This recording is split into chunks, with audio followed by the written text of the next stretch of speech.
नमस्कार विद्यार्थी आणि शिक्षक बांधवांनो, संकलित मूल्यमापन द्वितीय सत्र वार्षिक परीक्षा इयत्ता 5वी विषय मराठी या विषयाची आपल्याला या ठिकाणी प्रश्नपत्रिका तयार करून विद्यार्थ्यांना द्यायची आहे।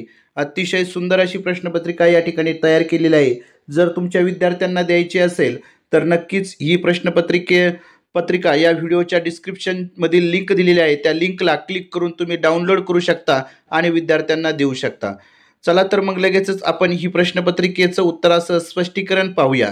पहा, स्टार्स अंतर्गत जरी या ठिकाणी आपली 1, 2 आणि 3 तारखेला परीक्षा होणार असेल, मराठीचा पेपर जरी त्या ठिकाणी असेल तरी देखील आपल्याला संकलित मूल्यमापन वार्षिक परीक्षा ही सेपरेट घ्यायची आहे। त्याच्यासाठी प्रश्नपत्रिका ही आवश्यक असणारच आहे। त्याच्यामुळे ही प्रश्नपत्रिका या ठिकाणी तुम्हाला अत्यंत उपयुक्त ठरणार आहे।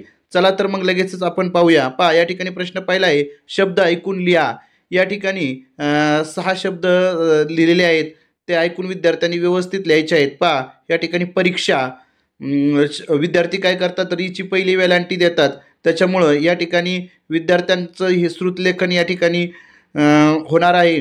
परीक्षा, भूगोल, सूचना, आशीर्वाद, तीर्थरूप आणि अतिथी हे जे 6 शब्द आहेत, या 6 शब्दांना प्रत्येकी अर्धा गुण आहे। 3 गुणांचे हे ऐकून शब्द लिहा, हा या ठिकाणी प्रश्न पहिला अ आहे। त्यानंतर ब आहे, एका वाक्यात उत्तरे लिहा। पहा, एका वाक्यात उत्तरे लिहा, फक्त 4। पहिला प्रश्न आहे त्यातला, तुकडोजी महाराज यांनी कोणता ग्रंथ लिहिला? पहा, ग्रामगीता। तुकडोजी महाराजांनी ग्रामगीता हा ग्रंथ लिहिला। त्यानंतर दुसरा आहे, वासराला कळपाची आठवण केव्हा येते? जंगलात खूप फिरल्यानंतर जेव्हा ते थकते तेव्हा वासराला कळपाची आठवण येते। संगीताला उत्तेजन देण्यासाठी राजाने कोणती आज्ञा केली? पहा, या ठिकाणी उत्तर आहे, प्रत्येकाने गाण्यामध्येच बोलण्याची आज्ञा राजाने केली। कापणी कोणत्या महिन्यात सुरू होते? पहा, कापणी मार्गशीर्ष महिन्यात सुरू होते। पहा, मराठी महिना आहे मार्गशीर्ष, याच्या महिन्यात कापणी सुरू होते। त्यानंतर आदिवासींच्या होळीला किती वर्षाचा इतिहास आहे? पहा, त्याचं उत्तर आहे, आदिवासींच्या होळीला सुमारे 800 वर्षाचा इतिहास आहे। त्यानंतर ब आहे, खालील उतारा वाच आणि विचारलेल्या प्रश्नांची उत्तरे लिहा।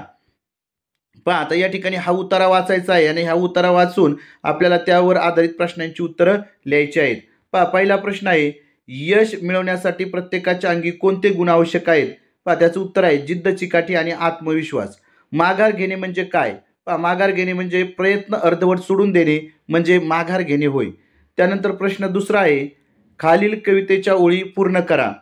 प्रश्न विचारा पुन्हा पुन्हा, असेच का अन तसेच का, शिकणे कधी संपत नाही, होऊ द्या लाख चुका। अशा पद्धतीने ही ओळ पूर्ण करायची आहे। त्यानंतर दुसरी ओळ आहे, पडता अंधार लागले हंबरू, माय तू लेकरू शोधू येई। या ठिकाणी म्हणजे प्रत्येक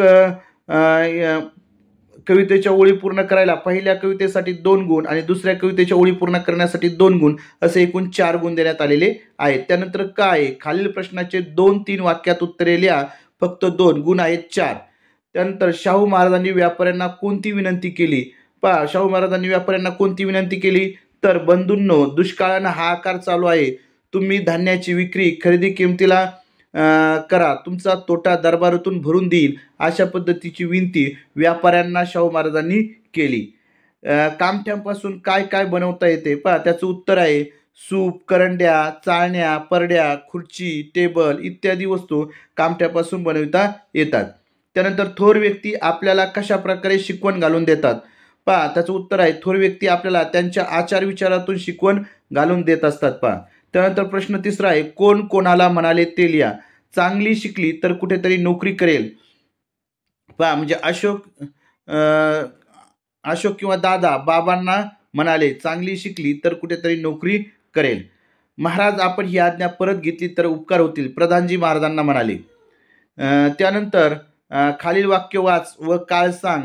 मी आनंदाने उड्या मारल्या। पहा, मारल्या म्हणजे हा या ठिकाणी भूतकाळ आहे। यंदाच्या होळीत खूप ढोल वाजवू, या ठिकाणी भविष्यकाळ। समीर अभ्यास करत आहे, हे वाक्य वर्तमान काळाचे आहे। त्यानंतर क आहे, अधोरेखित शब्दाऐवजी कंसातील शब्द घ्या व वाक्य पुन्हा लिहा। आकाशात ढग येताच मोर नाचू लागला, मोरऐवजी मुले घ्यायचे। पहा, मग आकाशात ढग येताच मुले नाचू लागली, अशा पद्धतीचं वाक्य आपल्याला लिहायचं आहे। त्यानंतर दुसरा आहे साप दिसताच तो घाबरला, तो ऐवजी त्या घ्यायचे. साप दिसतात त्या घाबरल्या अशा पद्धतीचं वाक्य आपल्याला व्यवस्थित पूर्ण करायचं आहे पहा. त्यानंतर प्रश्न चौथा आहे, समानार्थी शब्द लिहा. आकाश, आकाशाला काय समानार्थी शब्द आहे? नभ, आभाळ. त्यानंतर झाड, वृक्ष, तरू, डोळा, नयन.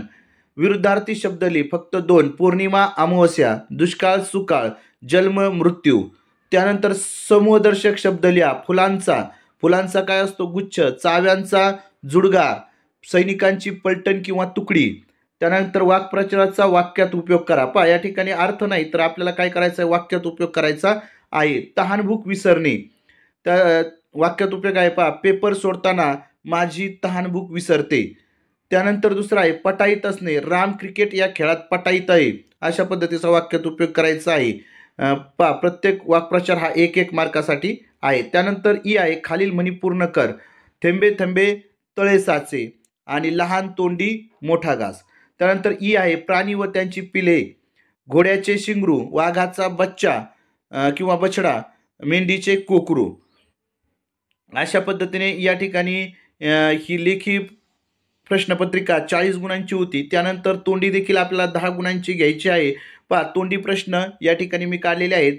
तर पंढरपूरमध्ये कोणत्या देवाचे मंदिर आहे? म्हणजे आपल्या पाठ्यपुस्तकावर आधारित तोंडी प्रश्न आहेत. पहा पंढरपूरमध्ये कोणत्या देवाचे मंदिर आहे? तर विठ्ठलाचे.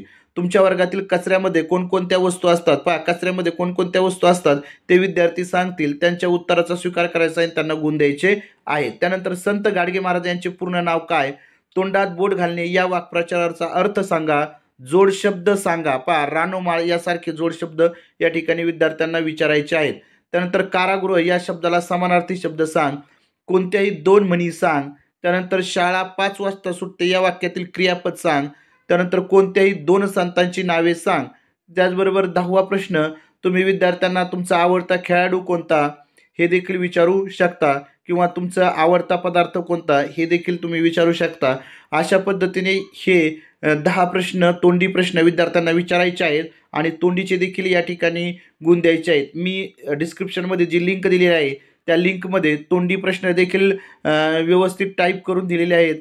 ही प्रश्नपत्रिकेची तुम्ही जर प्रिंट काढली तर 2च पानामध्ये पाठपोट या ठिकाणी प्रिंट निघणार आहे. ती विद्यार्थ्यांना दिल्यानंतर त्या प्रश्नपत्रिकेमध्ये तुम्हाला या ठिकाणी लेखी आणि तोंडी या दोन्हीचे गुण देता येतील आणि इतरत्र तुम्हाला कुठेही या ठिकाणी शोधण्याची गरज नाही. अत्यंत चांगल्या पद्धतीची ही प्रश्नपत्रिका तुम्हाला दिली आहे.